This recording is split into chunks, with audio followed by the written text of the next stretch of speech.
Thank you very much for staying with Citizen Extra with me, Lillian Muli. President Uhuru Kenyatta's Jubilee Party yesterday stepped up its onslaught against the judiciary. Let's listen in.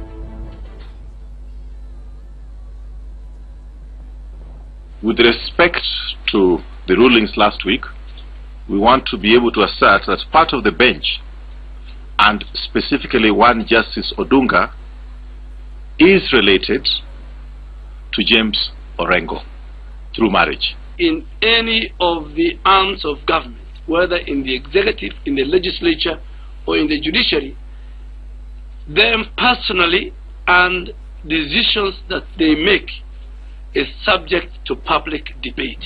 Mimi nataka nimshukuru Chief Justice. Nataka nimshukuru Chief Justice kwa kuclarify.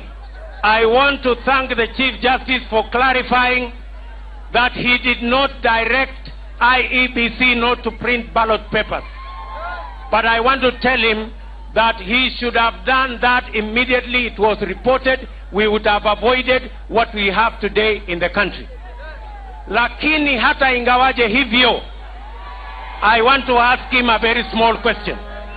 Nataka nimuombe kwa heshima Chief Justice atusaidie kutueleza, wakati judges wanachaguliwa ambao wako waziwazi ni familia ya wale ambao wako na makesi pamoja na sisi, na wao majudges wameonyesha waziwazi msimamo wao wa kisiasa. Sasa tunamuuliza bwana Chief Justice, sasa itakuwaje na independence ya judiciary? And we want to be very respectful to the Chief Justice.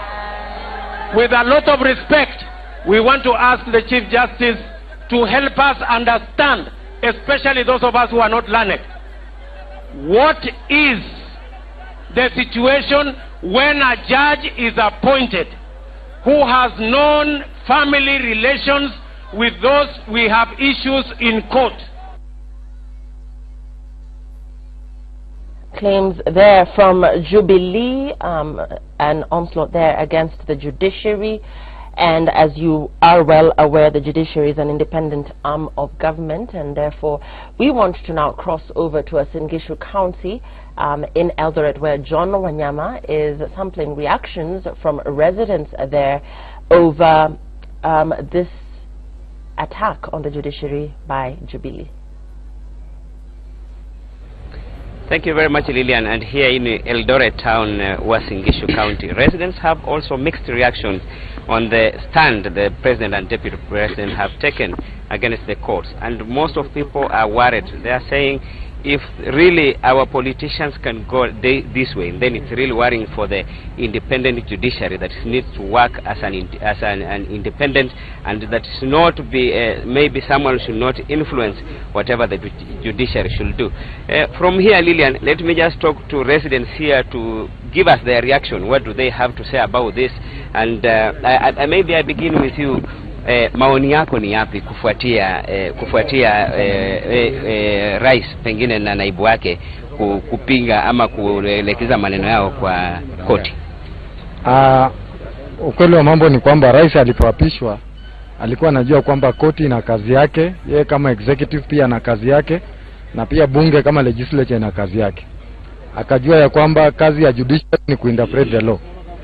So if the law has been interpreted, he is not in a position to contradict that. The only thing he can do is if he is offended or is not comfortable with that decision of the courts, he should go to the higher court. But making political statements is tantamount for him contravening the constitution, because he is the head of the executive and he is the head of the judiciary, that is Maraga.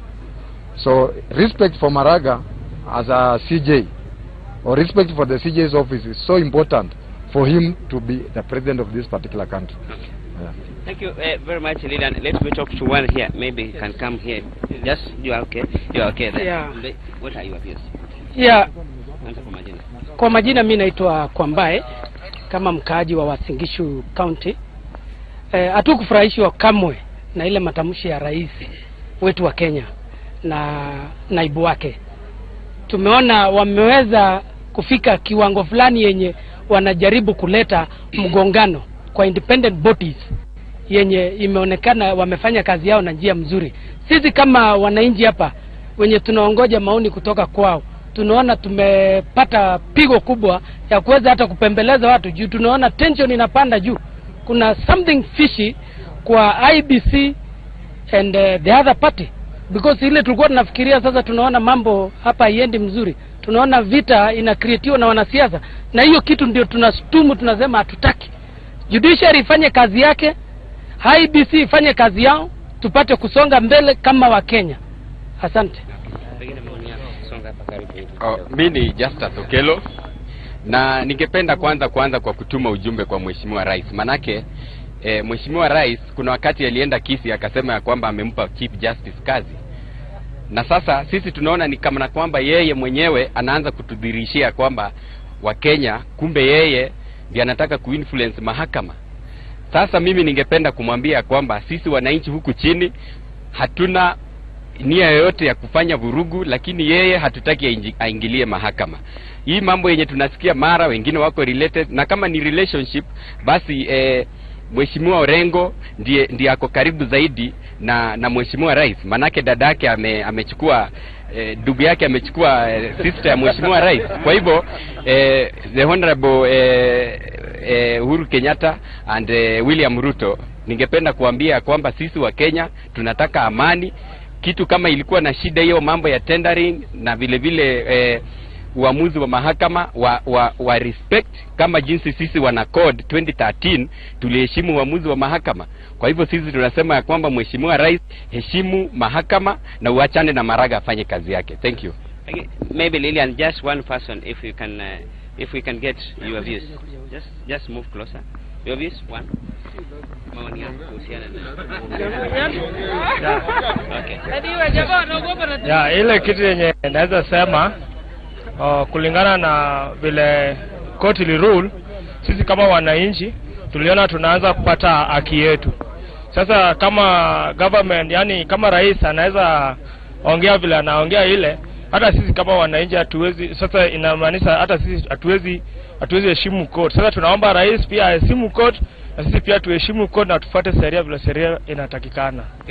Thank you very much, Lillian. Those are their views and what they are really begging the government and the leaders in the political parties is that they should respect the courts and leave the judiciary to do their work. And from here, Lillian, I have no much. We are still on these streets just trying to sample some views from residents here. And once we get them, we will get back to you immediately. Thank you, Lillian. Back to your studio.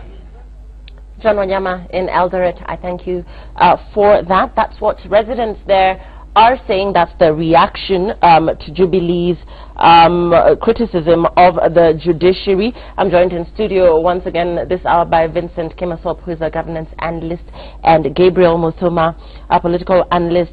Gentlemen, thank you very much for being with us this morning. Gabriel, I'll start with you. Let's begin with the top officials in Jubilee, that's the president and his deputy. Your reaction to the fact that they're tearing into the judiciary, specifically over Friday's cancellation of the tender for printing presidential ballot papers, and then we see there in that app sound the deputy president accusing a section of the judiciary of being partisan. Thank you, Lillian. From where I'm seated and from the analysis that I've been following and just listening from views from various quarters, I think it's becoming and it's growing evident that the utterances that the president may have made did not probably go down well with people from various camps. Now that can be understood at the very least, but there are still issues which I think must come out to play, and in these we must bring out categorically say the take of what the judiciary, being an independent institution, the role that they must play, and what the role of the executive must be. Those functions, as we all know very clearly, are majorly and squarely defined within our constitution. So again, I say it is not obvious half of the time that these two duties, or that are cut in our constitution, sometimes they may interfere with one another. So the president, you do not know where he was speaking from. Could have been the president or the party leader. All right, and it could be at some point understood, given the fact that he himself said, you have felt as if, and this he was talking to, I think, the coach, when he said the coach should not be used as a conduit of, ensuring that the August 8th date, which is for the general election, is watered down. And what he was advising, I think, the court, is to ensure that they hold it, to ensure that that particular exercise is carried on. Probably his utterances may have been out of line, because that's what people are arguing, and he should allow the independence of the court to suffice. So the question that probably I'm going back and forth, trying to trying to figure out, the statements that he made, are they being felt equally, or are people judging the statements that the president uttered as merely allegations? We've heard the BP, what he's come out and said, that there is an issue between one of the judges and somebody in the opposition. That's a very serious allegation, which people must look into it. From where I'm seated, the justice instruments world over, Lillian, are supposed to ensure there's an element of high credibility in whatever they do. So those are the two questions that we should be asking. Right. The president was saying, we've kept quiet for too long, and probably you've taken it as if we are not stakeholders in this exercise. Could that be the statement that he was trying to communicate? Albeit the fact that he came so strongly, we'll have to wait and see what the general public is going to say in that particular take. And we're joined in this conversation by Onchari Ayeyo, who is also a political analyst. But before I talk to Onchari, Vincent, we hear the Deputy President there saying that a section of the judiciary is partisan, and I'll quote what he said. He said, there are judges who have shown their political stand. What will happen to the impartiality of the judiciary? Chief Justice David Maraga should help us understand the situation. That's quote unquote. And that's what the Deputy President said. We're seeing once again another independent its credibility and its independence being put to question if indeed the claims by Jubilee are factual. Shouldn't then they call out the courts for what they perceive as interference? Lillian, I have been very categorical in the past that we need to defend the truth, however expensive as it is, or however painful or even displeasing to any side of the political formation. And I will depend on three things. One is the good book, the Bible. Number two, our constitution, and also general practices in our society. So let me start with the good book. To him who much is given, much is demanded. I think much has been given to the President, to the Deputy President, and to the CJ. And I want to say that the reason why there are concerns and really there are displeasures on the utterances of the President and the Deputy President is that they have actually moved and crossed the line. When the Deputy President speaks like that before the members of the public, even if he has concerns truly on the operations of the judiciary, the beauty with him is that he has the platform to seek those clarifications, and not truly through the members of the public, because therefore that takes the issue to the members of the public, and it dents the public confidence that we have in the judiciary. Number two is that on the constitution, that they appeal he is the Deputy President, they have platforms that they can seek those clarifications.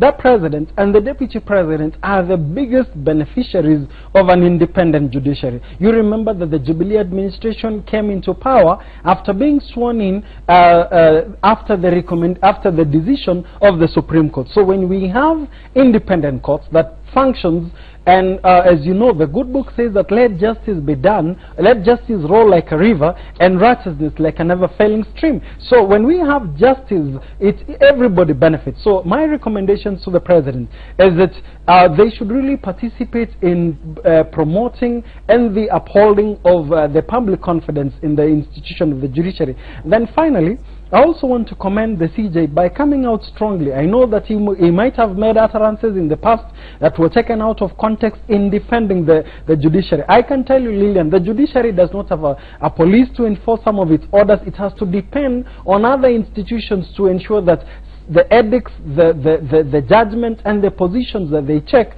are actually supported and enforced. And I can say that the future of our country is not in strong people, it is actually in strong institutions. So at this moment, I think we need some sobriety. We've actually crossed the line because of the political season, but remember, we will have a Kenya after the 8th of August. Okay, and Oyeyo, just to rope you into this conversation, when Jubilee claims that NASA is, that the judges are favoring NASA in recent rulings, and when you look at, for instance, the fact that the court stopped the electoral agency IEBC from using the Dubai-based firm to print presidential ballot papers, and in an earlier ruling, they dictated that presidential results announced at constituency level were final. When you look at concerns such as these coming from Jubilee, do you see grounds for concern from their end, seeing that there have been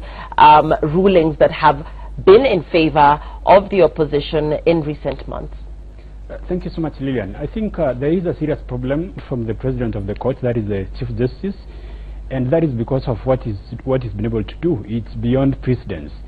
Now, if you look at established democracies like the United States, the president of the court, that is the Chief Justice of the Supreme Court of the United States, is always bombarded with a lot of talk from politicians. Politicians will always talk, but the Chief Justice is supposed to keep quiet.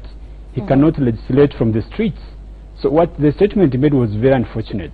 The Chief Justice statement, yes, in response to these claims. The whole process of printing ballot papers, the political process that has been, of course, infringing on the decisions made by the judiciary and all that, he should have kept quiet. Mutunga kept quiet throughout his tenure, and he didn't have any problems. Politicians will always talk. So it's the duty of the judiciary, led by the Chief Justice, to keep quiet and make sure the courts have their time and they make their decisions. Politicians, once they get dissatisfied, of course, with a ruling from the court, they'll complain, they'll make noise, they'll say it was partisan.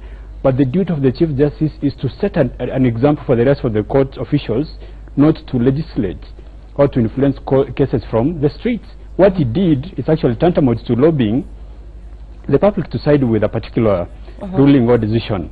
So he opened a big pothole for the politicians to move in and begin poking, holes in the judiciary. I don't think I'm going to blame the president or the deputy president. And Oyeyo, so Oyeyo, you're of the opinion that it was out of character for the Chief Justice to respond to these allegations. Let's listen into what the Chief Justice had to say regarding this matter.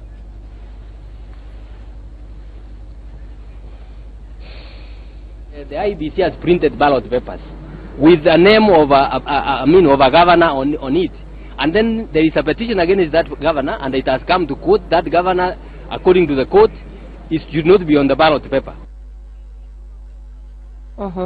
And Vincent, I think let me forward my question to you. The Chief Justice insisting that he was misquoted, and what do you borrow from what Oyeyo is saying here about the Chief Justice not necessarily having to respond to some of these claims from politicians, and actually now giving them an avenue to attack the courts even more? I think my brother is being economical with the truth here, because remember, Mutunga spoke several, and I can actually remember even the day when there were budget cuts. I remember members of parliament saying that they are going to reduce the budgetary allocations to the judiciary. The CJ actually held a press conference. It was even on a Sunday, and he says, for us, we do not control those budgets. The direct impact of it is that it will lead to delays of justice. And I remember a journalist asking, how will you respond to this? He says that we will close some of the courts, and it will be expensive for the people. So I think we need to, the challenge is that we are seeking sobriety in a season whereby there is a lot of political antics. But as for me, I think, as I pointed out, it is important for us to know that the CJ Maraga has a responsibility as the head of the court, outside and inside the court, to actually defend and protect the independence of the judiciary. I know very well that the judiciary speaks through the judgment it makes, but also there are public. He is not only a judge who pronounces him or himself through the judgment, but he also the pronouncements he makes outside court, so that the independence of the judiciary is actually maintained. I think for me, I did not see anything wrong on the comments that were made by the CJ. It is only that they were taken out of context in the media, and that is where we are. But if we were truthful, Lillian, the problem is that we are seeking to solve a political problem through judicial processes. And you know very well that we don't solve political problems through the judiciary. Let politicians really sort out their issues, as we were told by CJ Mutunga. And to you, Gabriel, NASA's response to these utterances by Jubilee is that the judiciary is an independent arm of government. The president's action is a clear infringement on one arm against another. Looking at the independence of the judiciary, we also know that NASA has, cannot also play shy on this matter, because they've also been up in arms, threatening to boycott the elections, appeal after appeal, really interfering with the electoral process. And therefore, when you look at the independence of this arm of government and the critical role that it should essentially play come August, do you think that its credibility is being compromised when you see such disrespectful utterances from both sides of the political divide? Lillian, again, as much as we can talk about the president and Jubilee to an extent for them probably talking back at the judiciary, we cannot also forget that also NASA has actually had their fair share of issues with the same court of law. They were the first one to actually say, if the elections are not going to be announced at the constituency level, we are going to do something, which they didn't elaborate. They are also the same people who have said, if we lose this election, we are not going to the court. So really, they cannot play holy. Nobody actually can play holy at this time. But probably where this issue is emanating from, I'll agree with my good friend here when he says, words were taken out of context. And for somebody in the position of a Chief Justice, I started by saying, and it's not only our courts in Kenya, I think the courts world over, I started by saying, Lydian, they should communicate credibility at a level that should not be questioned. And you see, probably in hindsight, I've argued in hindsight, probably CJ Maraga may not or could probably see why, when he repeated the words that he said in Mombasa, where he had a judges summit, when he looked probably in hindsight, he was wondering, was I actually supposed to make that statement? Then probably he's actually taking himself back and wondering why he even made those statements, because people are going to actually take them out of context. That is what we do, because we cannot expect every Kenyan to have the same probably legal advantage that majority of the people have. So they are going to look at it and say, wait a minute, was CJ actually preempting a decision that just was made in court? People are going to interpret things like that, and I'm telling you, and I think this is what we are seeing. You see, for him to utter what he said, people will look at it and like, was that supposed to be made at that particular place, or should it have been made within the confines of a of a court, of a law court? So no. I think I'm not saying this is what happened, but people have the right. We cannot help how people think, Lillian, and probably this is the price of our instrument. I believe there are certain utterances, as much as we would say probably the president was past that particular limit. Also given the fact that he swore to defend the Constitution, he has some element, he has some right to actually question. And what he said, again, we have to be, we have to be fair to both sides. If you are to play the tape of what the president said, he was actually telling CJ not to allow, not to allow his coach to be used to ensure that election does not take place. One of the principles. Yes, and the president actually did say that the election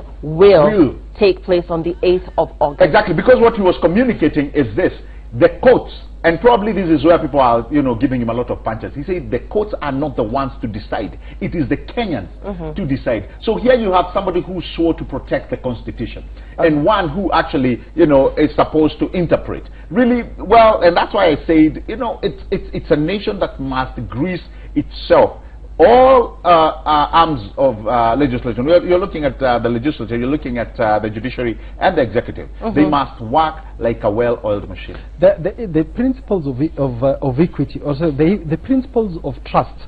One of the first cardinal principle of trust is that he who comes to equity must come with clean hands. The challenge we have is that we are in a situation whereby people have muddied the waters. So that is on the side of the NASA side and also on the side of Jubilee. I think we have the responsibility to elevate the conversation to a level whereby Kenyans can be able to see crystal clear what is the truth. The truth of the matter is that elections should be held by IEBC and supported to deliver free, fair and credible elections. The other thing also is that the judiciary ought to be prepared to arbitrate. Now, there are challenges, for example, where, like when you have the judiciary advancing and promoting justice, saying that let justice be done even if the heavens may fall. Justice is also not given in a vacuum. And for example, and as we begin to close, Vincent, let's listen into that bite where Chief Justice David Maraga spoke out on allegations and claims by Jubilee about the courts being interfered with by the opposition. Ladies and gentlemen, I want you to report us correctly, because when you give when you give a tweak to a statement I make, to suit perhaps or to be what you consider as, news value, and it gives a completely different message, it is extremely unfair and wrong, because you like mislead the public. For example, when I spoke in Kisumu, in Homa Bay, I was not referring at all, and I didn't have in mind the case which is before court now on the tender. But that's what came out. What we are saying is we are dealing with cases that have come. The law has not set a limit, but we know that it is going to create problems for if we continue going on, and we have no choice. We are dealing with them as they come, and we will continue dealing with them until we finalize them. That may upset. Assume the IBC has printed ballot papers with the name of a governor on it, and then there is a petition against that governor, and it has come to court. That governor, according to the court, it should not be on the ballot paper, or somebody else should be on the ballot paper. It becomes untidy to add the name of that person and all that. We are endeavoring to do our best so that we don't cause problems for IBC. But inevitably, there is not much we can do. We have to deal with those cases, and as soon as as they come, even up to this morning, the DCJ was allocating judges to deal with those appeals arising from primaries. But we are dealing with them and from nominations. The IBC primaries are done from IBC nominations. So we are dealing with them, and we will complete them. The CJ's reactions to that. Ayeyo, as we begin to close, I'll get your reactions on what the CJ has said.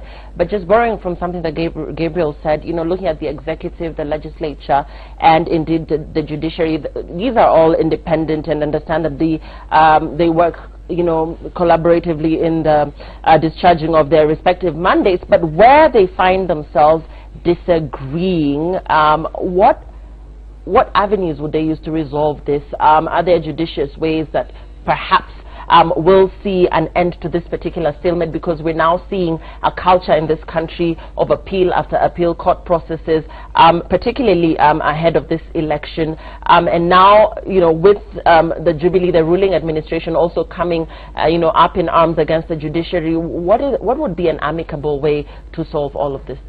Now, the best way to do it, number one, as my friend said earlier, of course, he's made so many erroneous statements. The best statement he made is, it's a political process and it's a political problem. So involving the courts might not be the best way to do it. NASA and Jubilee must find a common ground and realize that competition is meant to make them better, not bitter. They have to come together and solve political problems in a political manner. Now, we have a problem in this country of sycophants. Sometimes someone makes a mistake and we rush in to defend them even when they cannot defend themselves. The CJ made a mistake. That is why he came out and tried to clarify the statement he made. Everywhere in the world, Chief Justices don't come out and make statements regarding court What cases. mistake did he make? when he came out and made a comment about the printing of ballot papers with the names of governors who might be thrown out after the appeals and all that, Chebukati came out and said the guys whose names are being printed on ballot papers are the ones who don't have problems. I don't see why the CJ couldn't talk to Chebukati and get that kind of message before going to the media.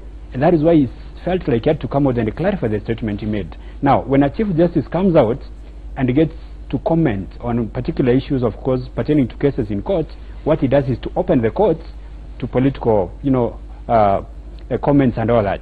So, had he kept quiet, I don't think the President and the Deputy President could have moved in to make the comments they've made now. Of course, they're definitely responsible and unfortunate. And even NASA should be concerned when the Chief Justice does what he does now. I hope he doesn't get to do it again. When you look at a place like the United States now, we have a president who's every day assaulting the judiciary, but you cannot find Chief Justice John Roberts coming out to confront Trump. He doesn't do that. That is how you preserve the respect of the judiciary. Thanks for that. And Kimosop, as we close, we're seeing a narrative where the ruling administration almost seems to be elevating themselves above the law by rubber stamping the fact that come what may, the election must be held on the 8th of August. We are 27 days away, and yet we still have a tendering process that is yet to be complete.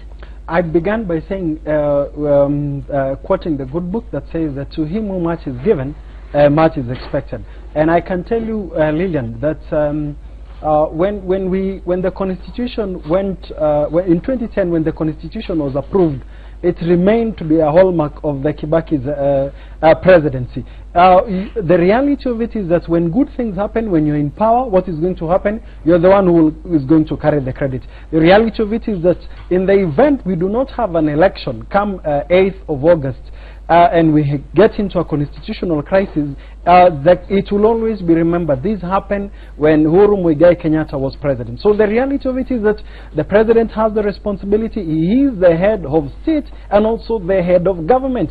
Government means it brings together all the other agencies, including the IEBC, to ensure that the right thing happens. One of the right things is giving Kenyans their democratic right to elect their leaders. So the truth of the matter is that elections must happen come August the 8th, because that is what the Constitution outlines. And Gabriel, as we close, the election stakeholders meeting held yesterday, they invited the presidential candidates. There was a no-show from most of them. The way forward, we do know that the opposition has also thrown the election timetable into disarray because of lawsuit after lawsuit. What do you think is the way forward so that we can meet the timelines without further interruption? Thank you, Lillian. Let me first of all agree with what Kimosop has said. The president swore to uphold the Constitution, and he has no way out than to ensure, and that's why you hear him all the time in the rallies saying that we are looking forward for August 8th to ensure that there is an election. Otherwise, Lillian, we are going to have what Kimosop has said as a constitutional crisis. And I don't think the president would want that while he's on watch. Having said that, I also followed the debate that was there yesterday. And really what was coming out, I honestly never saw a lot of seriousness that I wish would have come out. I mean, we are closing in to a date that really, when we talk about public participation, and by the way, this I'm not jumping to what was rendered in court. Public participation, if we are looking to define that term, is what we will see on August 8th. There can never be any other better public participation than participating in an election. So the president must offer himself to the end of his promise by ensuring that does happen. Now, people are interpreting as if, and it's not, this is not my take, this is what, the Jubilee Brigade are actually saying, that however they look at this, at the prism, they see as if NASA does not want to participate in this election. Yes, we've had issues where people saying we are going to boycott the election. There has been, that stake. But again, have they found a legal element where they can use the court system and actually, parade IEBC from court to court to ensure that they are going to do whatever it takes to ensure that August, there is no election. That without be putting actually this nation actually to a near civil strife. And I don't think there's no one who actually wants to go towards that direction. So as we meet and talk about public participation, I think we need to give it the seriousness that it deserves, fully well knowing that we have an election coming, and it's one election that must actually take place. Things are actually not seated pretty, Lillian, if you ask me. But I hope at the end of the day, like my good friend has actually quoted in the book, to whoever was given much is going to be expected. And I think everything at this point lies squarely on the president. Right, and I thank you for your thoughts and your contribution to this conversation, gentlemen. We were joined by Vincent Kimisop, Gabriel Muthuma, and Onchari Ayeyo, our analysts in studio this morning. We're coming to the top of the hour, and it's my favorite time of the show with you, Brian.